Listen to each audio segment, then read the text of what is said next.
আসসালামু আলাইকুম। আমরা উম একটা ল্যাপটপ যখন কিনতে চাই, তখন আমরা নানান কনফিউশনে পড়ে যাই যে আসলে আমি আ কোন ল্যাপটপটা কিনবো, অথবা বাজেটের একটা প্রবলেম থাকে।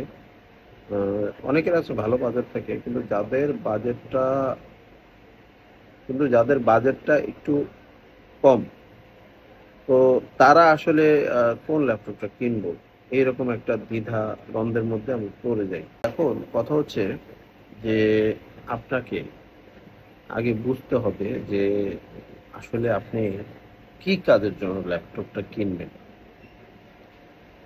অনেকে আছে, উম, ধরেন শুধু অফিসিয়াল কাজ করবেন, এমএস ওয়ার্ড, এক্সেল অথবা ইমেল, এগুলো চেক করবেন। দৈনন্দিন যে কাজগুলো থাকে অফিসিয়াল কাজ করবেন। অথবা অনেকে আছে শুধু পড়াশোনার কাজে ইউজ করবেন, যে আপনার প্রয়োজনীয় যে স্লাইডগুলো আছে, যে মানে পাওয়ার পয়েন্ট, এক্সেলের কাজ, প্লাস আহ, ছোট ছোট প্রোগ্রামিং এর কাজ।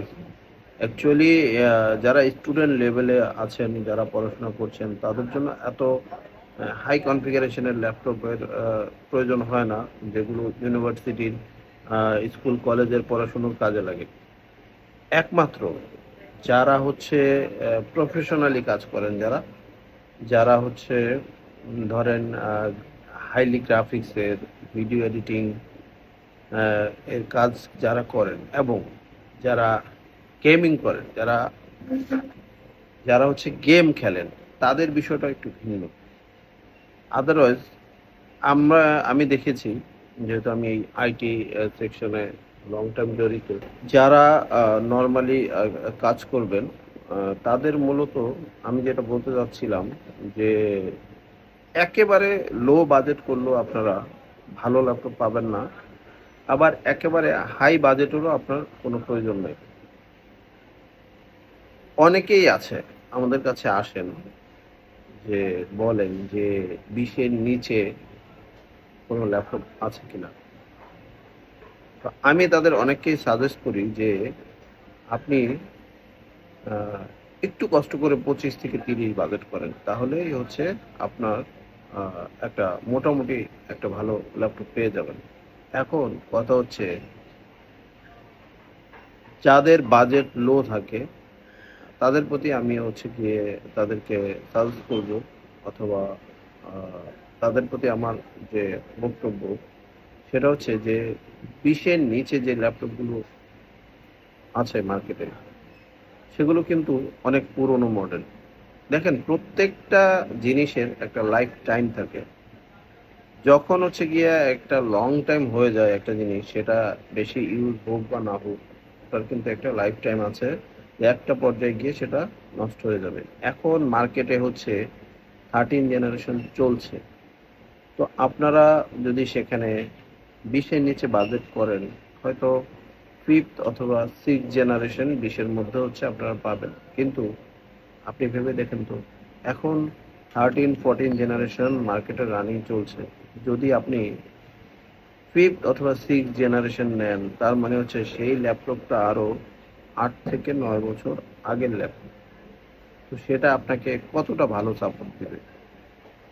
এই জন্য যারা সেকেন্ড হ্যান্ড ল্যাপটপ কিনতে চান, তারা অবশ্যই বিজনেস সিরিজের ল্যাপটপগুলো চয়েস করলে আপনাদের জন্য ভালো হবে। সেটা হতে পারে এইচপি এলিট বুক সিরিজ, অথবা প্রবুক সিরিজ, আর ডেলের ল্যাটিটিউড সিরিজ অথবা এক্সপিএস।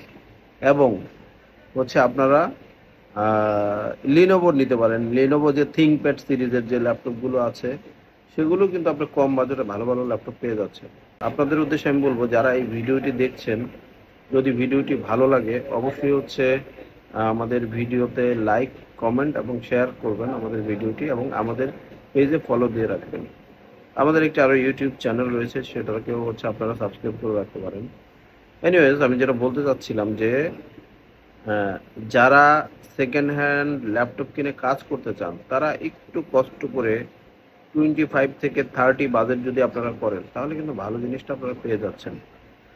সো এর নিচে কিনলে আপনি হচ্ছে আপনার এটা লাখের উপরে ডিপেন্ড করবে যে আপনি কাজ করতে পারবেন কতটুকু, সেটা আসলে ভাবার বিষয় আছে। তো 25 থেকে 30 বাজেট করলে মোটামুটি যে ধরনের যেগুলো কাজ, যেসব পড়াশোনার কাজ আপনারা স্কুল কলেজ ইউনিভার্সিটির কাজগুলো করতে পারবেন। ইউনিভার্সিটি তার জন্য হচ্ছে 30 বাজেট হলে ভালো হয়। অফিসিয়ালি যদি টুকটাক কাজ থাকে, MS Word, Excel, PowerPoint এবং হচ্ছে গিয়ে মেইল চেক করা, অনলাইনে কাজ করা, এগুলোর জন্য হচ্ছে আপনার 25 বাজেটই হচ্ছে গিয়ে এনাফ মোটামুটি। যেটা মূল বক্তব্য যে আপনারা 25 থেকে 30 যদি বাজেট করেন, আপনারা মোটামুটি কাজ করার জন্য একটা ল্যাপটপ পেয়ে যাচ্ছেন। আসলে এই ভিডিওটা আমি করছি এই জন্যই যে অনেকে হচ্ছে কনফিউশনে থাকেন যে আসলে আমার বাজেট অল্প, আমি আসলে কোন ল্যাপটপটা কিনবো। অনেকে হচ্ছে এইচপির বাইরে যেতে চান না। এটা আসলে আপনাদের আমি বলবো যে একটু ভুল ধারণা রয়েছে, কারণ ব্র্যান্ড যেগুলো হচ্ছে এইচপি, ডেল, লিনোভো, তিনোটাই হচ্ছে ওয়ার্ল্ডের মধ্যে একটা স্বনামধন্য হচ্ছে ব্র্যান্ড কোম্পানি। তো আপনারা যদি, এর পরে কথা আছে যে প্রত্যেকটা ব্র্যান্ডের সব মডেল, সব সিরিজ কিন্তু ল্যাপটপ ভালো না। তো আপনারা চাইলে হচ্ছে গিয়ে যেগুলো আছে আসলে কোন মডেলের কোন সিরিজগুলো ভালো আপনারা কিভাবে বুঝবেন? তো সেটা হচ্ছে গিয়ে আপনারা এইচপির মধ্যে এলিট বুক, প্রো বুক, এই দুইটার যে কোনো একটা সিরিজ আপনার বাজেট অনুযায়ী নিতে পারেন। যেহেতু এলিট বুকের বাজেট একটু বেশি এবং প্রো বুকের বাজেট একটু কম, কিন্তু ল্যাপটপের কোয়ালিটি কিন্তু খারাপ না। দুটোই হচ্ছে মেটাল বডির ল্যাপটপ। তারপরে হচ্ছে ডেলের মধ্যে আছে ডেল ল্যাটিটিউড সিরিজ, একটা জনপ্রিয় সিরিজ, সেটাও আপনারা হচ্ছে বাছাই চয়েস করতে পারেন। ডেলের আরেকটা সিরিজ আছে সেটা হচ্ছে এক্সপিএস, ওটা একটু এক্সপেন্সিভ, দরকার নেই। আপনারা যারা হচ্ছে মিড রেঞ্জের কাজ করতে চান, তারা হচ্ছে ডেলের ল্যাটিটিউড সিরিজটাই হচ্ছে গিয়ে আপনারা বাছাই করে আপনাদের পছন্দের তালিকায় রাখতে পারেন, যেটা দিয়ে আপনারা অনায়াসে অফিস, আদালত, স্কুল, কলেজ, ইউনিভার্সিটির কাজগুলো করতে পারবেন 30 বাজেটের মাধ্যমে। তারপরে হচ্ছে গিয়ে আপনারা হচ্ছে লিনোভোর থিংকপ্যাড সিরিজের যেমন T490S, T490, এই ল্যাপটপগুলো কিন্তু আপনারা নিতে পারেন কোরাই 5-এর 8 জেনারেশনে।